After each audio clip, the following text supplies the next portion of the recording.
আপনারা সবাই সেদিন আমাদের পাশে দাঁড়িয়েছিলেন।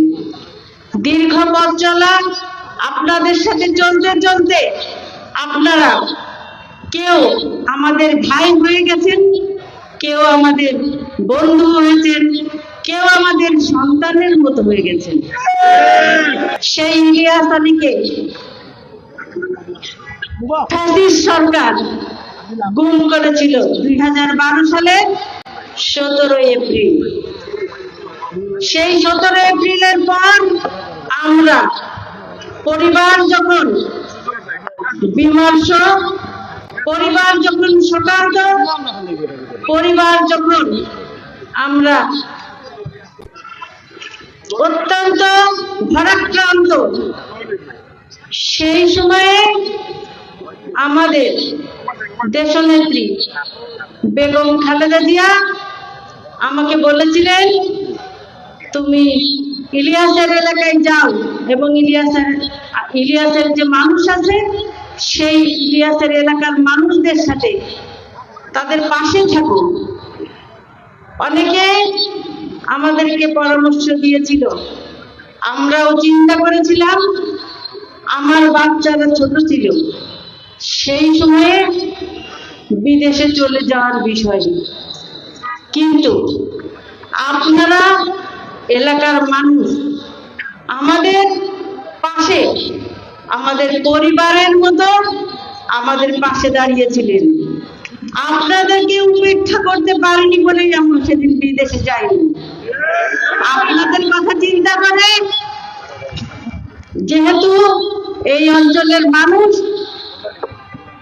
ইলিয়াস আলীর আমানু, সেটা মনে হয়েছে যে আপনাদের একটি ছায়া, আপনাদের একটি অভিভাবক দরকার।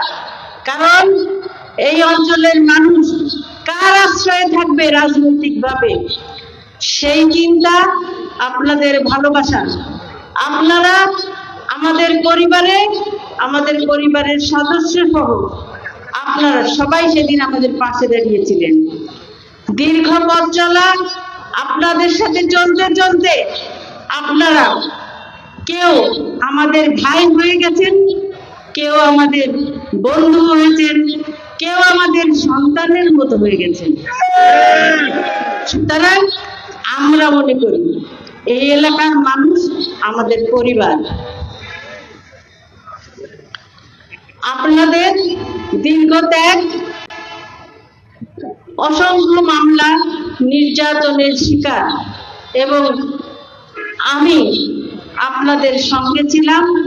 প্রত্যেকটা মানুষের মামলা কার কোথায়, কখন কোন লয়ারের সাথে কথা বলতে হবে, কখন কার জন্য কাকে ফোন করতে হবে, কখন কার বাড়িতে পুলিশ গেছে, কার বাড়িতে নির্যাতন করেছে, সে খবরও আমি জানি। আমি সবার সাথে সেই সম্পর্ক আমার ছিল। দীর্ঘদিন পর আমাদের যে প্রত্যাশা, সেই প্রত্যাশা ছিল, যে জন্য আমরা 17 বছর লড়াই করেছি, সেটি ছিল একটি গণতন্ত্র, আর ছিল কি একটি নিরপেক্ষ সরকারের অধীনে নির্বাচন। সেই নির্বাচন আমাদের সমাগত, আর মাত্র কয়েকদিন বাকি। এখন থেকে দিন নয়, আমরা ঘন্টা ঘন্টা হিসাব করব যে আমাদের আর কতটুকু সময় বাকি।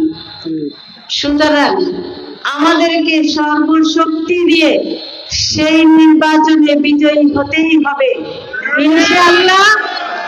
আপনারা সজাগ থাকেন যদি, আপনারা জাগ্রত থাকেন যদি, আপনারা একতাবদ্ধ যদি থাকেন, তাহলে বিজয় অবশ্যম্ভাবী। হাদিসে বলা আছে, তোমরা এক হও, একতাবদ্ধ হলে আল্লাহর রহমত তাদের উপর নাজিল হয়।